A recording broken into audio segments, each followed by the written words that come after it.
심방세동의 치료 방법이 뭐가 있고 부작용이 없는지 제가 간략하게 좀 준비를 해봤습니다.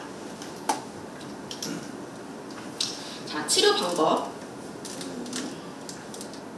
일단 첫 번째, 약물 치료. 지금 여기 계신 분들은 대부분 심방세동이 있으신 환자분들이실 텐데 항부정맥제랑 항응고제를 제가 거의 처방을 하고 있습니다. 그리고 두 번째, 시술적 치료가 있죠. 근데 첫 번째 치료를 한다고 해서 두 번째 치료를 하지 않나요? 아니면 첫 번째 치료만 하고 두 번째 치료로 하게 되면은 첫 번째 치료는 안 해도 되나요? 아니죠. 그쵸? 첫 번째 치료와 두 번째 치료는 거의 같이 가게 되는 경우가 많아요. 첫 번째를 하면서 두 번째를 같이 하게 되는 경우도 많고, 두 번째는 좀 도와주는 역할이라고 생각을 하시면 돼요. 그래서 첫 번째 치료가 사실 가장 기본입니다. 다음으로 제가 볼드제 두꺼운 글씨로 안 써놓은 세 번째와 네 번째 치료가 있는데 수술은 제가 하지 않습니다. 제가 할 수 있는 거는 첫 번째, 두 번째까지만이에요. 수술적 치료는 말 그대로 수술입니다. 전신 마취를 하고 가슴을 열거나 흉곽경을 넣어서 가슴에 구멍을 뚫어서 심장에다가 어떤 처치를 하는 금을 심장을 자르거나 오리거나 붙이거나 꼬매거나 해야 되는 그런 수술적인 치료를 말을 하는 거고요. 병합치료는 수술적인 치료와 시술적인 치료를 같이 동시에 진행하는 경우도 있어요. 아주 일부 예외적인 경우를 말을 하는데 그런 것들에 대해서 자세히 다루지는 않겠습니다. 치료 부작용, 합병증은 없나요? 이거 다들 좀 많이 궁금해하시는 내용이기도 하고 걱정스러워하시는 부분이긴 한데 약물 치료 부작용은 사실 굉장히 많아요. 약물도 한두 가지가 아니고 너무 많은데 가장 중요한 거는 항응고제 치료가 심방세동은 아까 김지훈 교수님 얘기해 주셨던 것처럼 뇌경색, 중풍을 예방을 해야 하는 약이라서 혈전, 피딱지를 녹여야 하기 때문에 피를 묽게 합니다. 그럼 상처가 나면 피딱지는 묽게 하는데 상처가 나면 오히려 지혈이 안 되겠죠. 지혈이 안 되면 피가 날 수 있다는 얘기잖아요. 근데 우리가 겉에 상처가 나는 건 피가 나는 걸 볼 수 있는데 속에서 상처가 나면 어떡하죠? 궤양이 생기거나 아니면 대장에 뭐 용종 같은 걸 뗐는데 그 상처가 아물었는지 안 아물었는지는 우리가 볼 수가 없잖아요. 거기서 피가 나는 건 혈변, 혈뇨 이런 걸로만 알 수 있어요. 그래서 피가 나는 부작용이 가장 걱정되는 부작용입니다. 그리고 항부정맥제라고 하는 거는 우리가 심방세동에 대해서 맥박을 느리게 하거나 좀 규칙적으로 뛰게 하려고 일부러 좀 심장을 정돈시켜주는 약제라고 생각을 하시면 되는데 이런 약제의 가장 큰 부작용은 맥을 느리게 하는 겁니다. 그래서 맥이 느려지면서 생길 수 있는 부작용은 어지러워지거나 쓰러지는 거예요. 그리고 이 부정맥제의 또 다른 부작용은 다른 부정맥, 심방세동이 아닌 다른 부정맥을 또 변질을 시켜버릴 수가 있어요. 약이 또 다른 병을 부르는 거죠. 그래서 이런 또 피부에 알러지 반응 이런 것들이 생기는 분들도 있고요. 하지만 약물 부작용은 통틀어서 모든 약제를 통틀어서 한 3% 이내 정도다라고 생각을 하고 있습니다. 그리고 시술적 치료. 간단하게 말씀드리면 시술적인 치료는 제가 여기 시술을 받아보신 분들도 있으시겠지만 요 사타구니 혈관을 이용해서 심장 안에 관을 넣어서 심장에 부정맥이 나오는 부분들을 치료를 해요. 얼음으로 얼리거나 열을 가해서 뽕뽕뽕뽕 지지거나 하는 시술을 하게 되는데 주사를 맞았던 부위에 출혈이 생기거나 심장 근처에 뽕뽕 지지는 부위에 출혈이 생길 수 있습니다. 그래서 심장 부위에 내가 보지 않고 카테터를 가지고 볼펜 같은 걸로 쿵쿵쿵 지지니까 심장 주위에 구멍이 뚫리면은 뻥 터지잖아요, 심장이. 그럼 수술을 해야 될 수 있겠죠. 굉장히 위험한 거예요, 사실 어떻게 보면. 시술적인 치료도 굉장히 위험한 겁니다. 수술의 위험성도 있고 심장 압전이라고 해요. 심장 주위에 피가 고여서 심장이 짜부되는 거. 그런 경우도 있습니다. 뇌경색이 시술 중에 오기도 하고요. 사망에 이르는 경우도 있어요. 시술적인 치료로 인한 합병증은 사실 2% 이내 통틀어서 그렇게 얘기를 합니다. 수술적인 치료는 오히려 더 하겠죠. 가슴을 열어야 되니까 출혈 우려가 더 클 거고 수술 전후로 마취를 오래 하다 보니까 뇌경색이나 또 역시 사망의 우려도 있겠죠. 병합치료는 이 모든 거를 통틀 합병증이 다 발생이 가능할 거고요. 근데도 치료를 해야 될까요? 용감하게 치료를 해야 된다라고 말씀을 해주셨어요. 감사합니다. 일주일이었는데 맞아요. 치료를 해야 됩니다. 왜 그러냐면 심방세동을 치료하지 않으면 뇌경색의 위험도가 굉장히 높아집니다. 위험도 점수는 제가 뒤에 보여드릴 건데 나이에 따라서 그리고 여러 가지 위험도 점수 매기는 그 기준이 있어요. 그거에 따라 점점 높아집니다. 그래서 이따가 각자 다 계산을 해보시고 가장 높은 분께도 위로의 의미에서 선물을 하나 드리겠습니다. 힘내시라고. 자, 그리고 신부전, 사망의 위험도는 5년을 봤을 때 심방세동이라고 진단이 되고 5년이 지났을 때 심방세동이 없는 사람에 비해서 거의 2배 가까이 증가한다고 되어 있어요. 그래서 우리가 심방세동을 아까 무증상인 경우는 진단이 늦어지죠. 모른 채로 그냥 내가 2배로 높은 거예요. 굉장히 무서운 거죠. 치매 발생 위험도에 대해서도 연구가 된 게 있는데 이것도 심방세동이 없는 사람에 비해서는 인지 능력이 굉장히 급격하게 저하가 된다라고 보고가 되고 있어서 굉장히 위험도가 높은 병입니다. 그러니까 치료를 해야 된다라는 거죠. 자, 이제 같이 계산을 해볼게요. 자, 제가 이렇게 얼추 보니까 3점 이하이신 분들은 손도 들지 마세요. 자, 1번 신부전, 활동할 때 숨이 차다, 손발 얼굴이 잘 붓는다. 요거 1점입니다. 다음 2번은 고혈압. 기존에 지금 혈압약으로 약을 복용을 하고 있거나 처방받고 있거나 아니면 집에서 혈압을 재봤는데 아래 이완계혈압이 85 이상, 수축계혈압이 135 이상이다. 둘 중에 하나만 해당해도 고혈압의 분류에 들어간다고 생각을 하시면 되고, 나이가 65세 이상이시면 1점, 나이가 75세 이상이시면 2점입니다. 3점 이하는 손도 들지 마세요. 아까 말씀드렸죠. 당뇨, 약 복용과 무관하게 내가 약을 복용하고 있지 않은 당뇨 환자다. 약 안 먹어도 조절 잘 된다고 했어요. 근데 당뇨라고 진단 받았습니다. 해도 당뇨예요. 근데 당뇨 진단 받은 적 있으면 1점입니다. 뇌경색이나 아니면 다른 혈관, 말초혈관, 다리혈관, 심부정맥 혈전증 뭐 이런 거로 치료받은 적이 있다. 2점입니다. 심근경색이나 협심증 또는 다리혈관으로 시술, 스텐트 같은 거를 받으셨다 라고 하면 1점입니다. 그리고 남자분들은 조금 3점, 4점이신 분들 가끔 조금 있어 보이긴 하는데 여자분들 1점 더 가져가셔도 돼요. 남자분들 조금 가능성이 떨어졌습니다. 4점 이상이신 분들 손 들어주시겠어요? 3분밖에 안 계시네요. 5점 이상 손 들어주시겠어요? 5점 다, 3분께 다 드려야 될 것 같아요. 6점 손 들어주시겠어요? 어머니 일찍 오셨는데 죄송해요. 7점? 아버님께 선물 좀 드리시겠어요? 아버님 파이팅. 공부도 열심히 하시고 감사합니다. 이렇게 열심히 공부하시니까 치료 잘 되실 겁니다. 네, 본인 점수를 알고 계셔야 돼요. 이 뇌경색 이 위험도 점수는 왜 중요한지 보여드릴게요. 본인 점수들 다 아셨죠 지금? 볼게요. 왼쪽에 있는 게 점수예요. 본인들이 계산하신 점수입니다. 요거는 1년 동안에 나에게 뇌경색이 올 수 있는 위험도예요. 아버님 7점이신데 1년 동안 뇌경색이 올 확률이 거의 10%예요. 굉장히 높은 거예요. 10명 중에 1명은 뇌경색이 올 수 있다는 겁니다. 굉장히 높죠. 4점 이상이면은 1년에 100명 중에 4명은 뇌경색이 올 수 있어요. 그래서 저희 이제 이런 부정맥을 치료하는 의사들이나 시술하는 의사들이 이 심방세동 시술 내지는 약물 치료를 반드시 해라라고 권고하는 점수는 2점 이상입니다. 100명 중에 2명 이상은 약제를 먹으면 예방을 할 수 있습니다. 이 2명을 뇌경색으로부터 구해내는 게 우리의 또 사명이라고 생각을 하고 열심히 치료를 하고 있습니다. 그래서 1점은 약간 애매합니다. 증상이 있는 심방세동으로 시술 같은 걸 해야 된다면 항응고제를 반드시 같이 드리고 있어요. 그게 원칙이고요. 그리고 점수는 본인의 점수를 잘 기억을 해주시고 아까 나눠드린 책자에도 이 점수에 대한 정보는 같이 들어있는 것 같아요. 그래서 정보 참고해 주시기 바랍니다.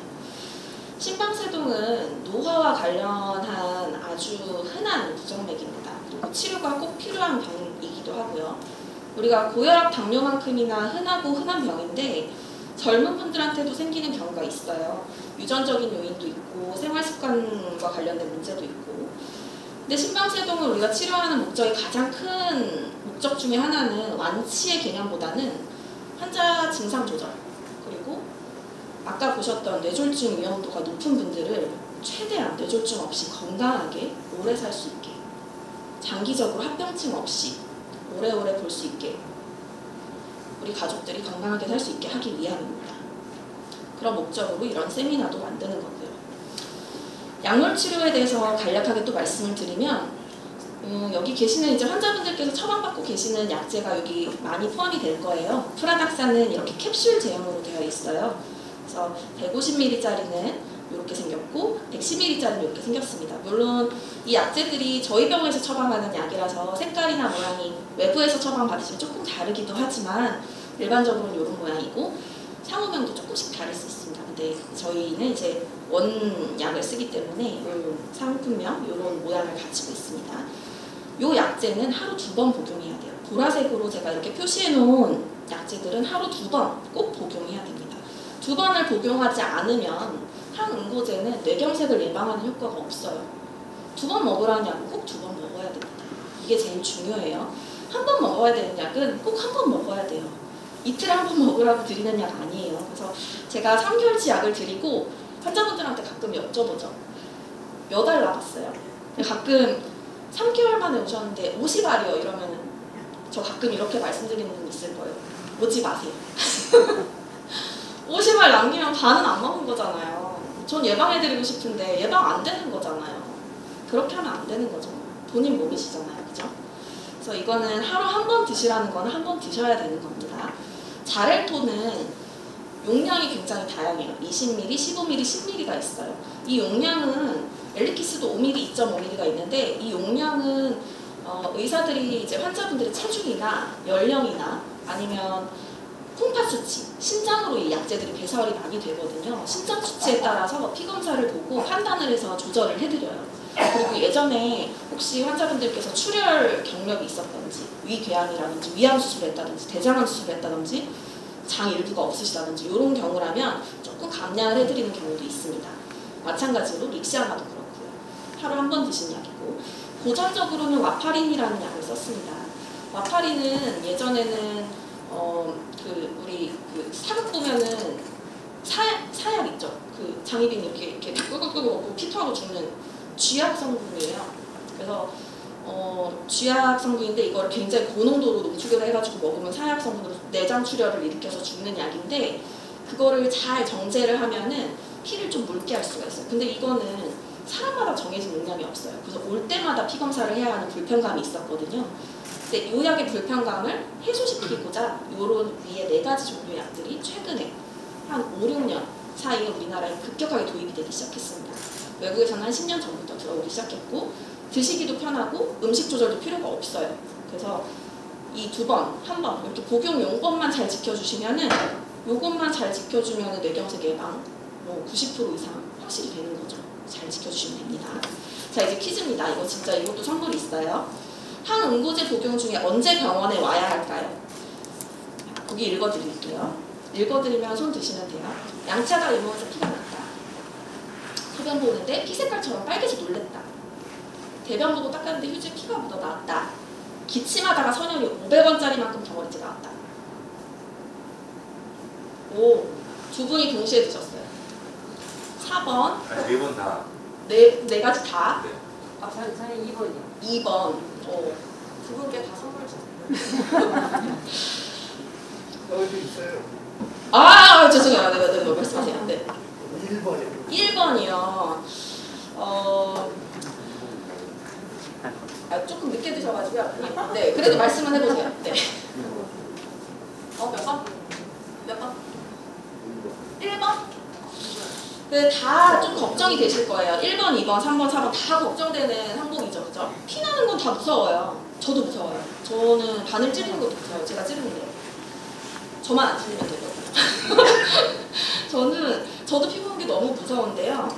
양차가 잇몸에서 피가 났다. 이렇게 오시면은 저는 돌려보내요. 사실. 환자 입장에서는 무서울 수도 있어요. 근데 이건 중증 출혈은 아니에요. 불편감은 주지만 소변을 보는데 피 색깔처럼 빨갛다. 이건 조금 걱정스러워요. 완전 소변이 다 피다. 이거는 좀 검사해봐야 돼요. 진짜 피인지. 피가 섞여 나와서 빨갛게 보이는 건지. 근데 피의 지분이 더 클 수도 있으니까 검사는 해봐야 돼요. 대변 보고 닦았는데 이거 치질일 수 있습니다.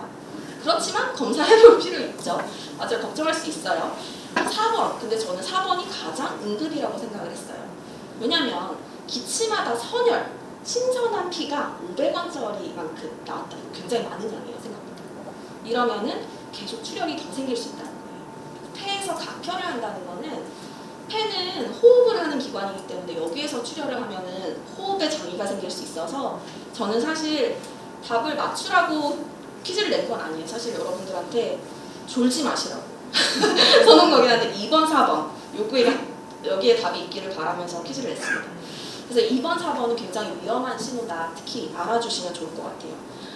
3번은 원체 좀 치질이 있으시거나 변비가 있으신 분들은 좀 생길 수 있는 문제다. 그리고 1번은 비교적 흔합니다. 조금 피곤하거나 치주염이 있어도 그럴 수가 있으니까요. 그리고 이어서 퀴즈 다시 하나 더. 심방세동으로 항응고제 치료 중인데 적절한 중단 방법을 택한 환자는 어떤 분일까요? 1번 엘리키스를 복용 중이에요. 엘리키스 몇 번 먹는다고 그랬죠? 2번 먹어요. 그쵸? 일주일 뒤에 이빨 스케일링 하기로 해서 오늘부터 중단했어요. 일주일 뒤에 스케일링 하기로 했습니다. 2번 자렐토 복용 중입니다. 오늘 내시경이라서 오늘만 중단했고 내일 다시 복용할 거예요. 3번 저는 릭시아나 복용 중인데 다음 주에 대장 용종 절제술 예정인데 아스피린 복용 시에 일주일 전부터 중단하라고 들어서 4일 전부터 지금 중단하고 있어요. 4번 프라닥사 복용 중입니다. 지난주부터 속이 쓰려가지고 8일째 중단 중입니다. 선생님 나중에 네 3번이 잘했다. 땡. 2번 1번 상 주시고 1번 3번 다 다양하게 다 이렇게 골고루 답을 해주셨는데 자 이거는 정말 헷갈릴 수 있어요. 이거는 환자분들이 다 제각각으로 생각하실 수 있고 이거에 대한 사실 교육이 그래서 진짜 필요한 거가 맞아요. 스케일링은요 중단하지 마세요. 발치는 중단이 필요합니다. 스케일링은 잇몸 사이에 피가 날 수 있어요. 약 안 먹는 사람들도 피 나거든요. 아까 우리 양치하다가 피 나는 거랑 비슷한 느낌이에요. 그래서 깊은 상처가 아니기 때문에 멈추게 되어 있습니다. 스케일링 하기로 해서 일주일이나 중단한다고요? 이건 안 돼요. 너무 무서우시면 그날만 좀 늦게 드세요. 치료하고 드세요. 그건 괜찮습니다. 자렐토 복용 중인데 오늘 내시경이라 오늘만 중단했다. 맞아요. 이거는 아까 항응고제 치료를 한 이유가 하루에 한 번 복용하는 약은 왜 하루 한 번 복용일까요? 그날 안 먹으면은 그날은 항응고 작용이 없어요. 하루 동안만 안전한 거예요. 2번 먹어야 하는 약은 12시간 정도만 안전한 거예요. 그렇게 생각하시면 돼요. 그래서 하루 먹는 약들은 하루 안 먹으면 그날은 출혈 우려가 좀 적다라고 생각하시면 되기 때문에 오늘 내시경이니까 오늘만 중단했다. 아주 합리적인 선택이죠. 3번 릭시아나 복용 중인데 용종 절제술 예정인데 아스피린이랑 릭시아나는 다른 약이에요. 아스피린은 진짜 일주일 5일은 끊어야 됩니다. 근데 릭시아나도 하루 한 번 먹는 약이죠. 그러니까 얘도 용종 절제는 진짜 피가 날 수 있으니까 길어도 저는 이틀 끊으라고 해요. 전날하고 당일. 그래서 이거는 정말 중요한 얘기예요.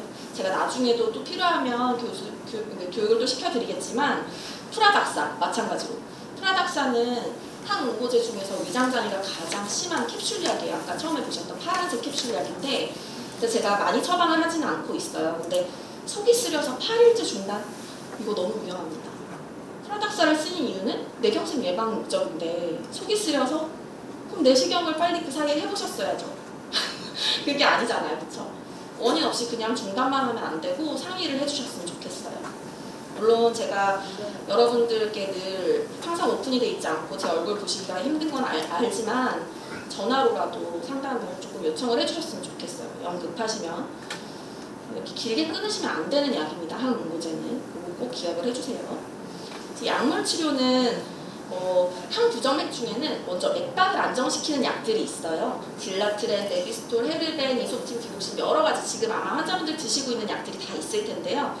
심부전이 있는 사람한테 쓸 수 있는 약과 폐질환이 있는 사람한테 쓸 수 있는 약과 그리고 다른 부정맥성 질환이 동반된 사람한테 쓸 수 있는 약이 또 다 다릅니다. 그래서 그거에 맞는 약제들을 선생님들이 처방을 해주고 계시고 그리고 우리가 심부전이 있는 사람한테는 쓸 수 있는 맥박을 정상으로 돌리기 위한 치료들을 하는데 심부전을 겪어보셨던 분들이 지금 몇 분 계시는데요. 그런 분들한테 우리나라에서는 아미오다론이라고 코다론밖에는 쓸 수가 없어요. 심장 기능이 떨어져 있거나 내가 숨이 차서 몸이 붓거나 이런 증상을 겪었던 분들한테 정상맥을 유지시키기 위해서 쓸 수 있는 유일한 약은 코다론이라는 약밖에 없습니다. 우리나라는. 요 위에 이 테이블은 영어로 돼 있어서 좀 그런데 도페틸라이드라는 약은 우리나라에 없어요. 그래서 코다론밖에 못 씁니다. 코다론으로 정상맥이 안 돌아오고 심방세동의 증상이 너무 심하거나 심부전이 너무 심해지면 시술을 하는 겁니다. 그리고 심혈관계 질환이 있어요. 협심증이 있는 환자한테 쓸 수 있는 약은 코다론 아니면은 멀텍 아니면 소탈놀이라는 약이에요. 세 가지를 쓸 수 있어요. 이 심혈관계 질환이 있으신 분들은 요 이후의 약들을 쓸 수 있고요. 심장 비대가 있어요. 심장 기능은 괜찮은데 심비대가 있어요. 그러면은 멀텍 그리고 코다론을 쓸 수 있고요. 심장이 아주 정상입니다. 크지도 않고 비대한 것도 없고 심장 기능도 정상이에요. 그러면은 모든 약제를 처음부터 다 쓸 수 있어요. 부작용이 없으시다면. 그렇게 정상맥을 유지를 시작을 합니다. 근데 약제에 반응이 없어요. 6주를 썼는데도 환자분이 계속 증상을 느끼시거나 계속 반복되는 심방세동이 있거나 증상이 없더라도 심방세동이 조절이 안 된다라고 하면 그 다음엔 어떻게 할까요? 약은 이렇게 생겼지만 드시는 약들이 아마 있을 거예요. 이 중에. 그 다음으로 할 거는 시술적인 치료죠. 아마 많이 해보셨을 겁니다. 이 자리에 계신 분들은. 정기적인 동률동 치료술도 해봤을 거고 고주파 절제술도 해보셨을 거고 냉각풍선 받으신 분들도 있을 겁니다. 각각을 조금 설명을 드리면 정기적 동률동 전환술은 굉장히 간단해요. 잠깐 주무신 사이에 주두세도 모르게 끝납니다. 잠깐 주무시면 돼요. 텔레비전에서 왜 이제 드라마 같은 데서 빵 때리는 거 많이 보셨죠? 응급실에서. 그거예요. 그건데 잠깐 주무시게 하고 제가 이렇게 맥이 불규칙한 상황을 감지를 시키는 기계를 옆에 켜놓고 이렇게 패치를 가슴에 붙입니다. 여기 이렇게 두 군데다 붙이고 그림은 조금 틀렸는데 요거를 재우고 나면은 요 리듬에 맞게 심장을 빵 한번 이렇게 좀 속된 말로 뺨 때리듯이 뺨을 빵 때려주는 거예요. 정신 차려. 그러면은 일부 심장들은 정신을 차리고 정상맥으로 돌아옵니다. 근데 요 전에 저는 아까 앞서 보여드렸던 그런 약제들을 먼저 써요. 정상맥으로 유지를 시킬 수 있는 힘을 좀 가지고 가게끔. 근데 약 없이 정기적으로 이렇게 뺨만 때려주면은 다시 부정맥이 재발하는 경우가 많아서 저는 부정맥 약제를 미리 쓰면서 요 동률동 전환술을 시행을 합니다.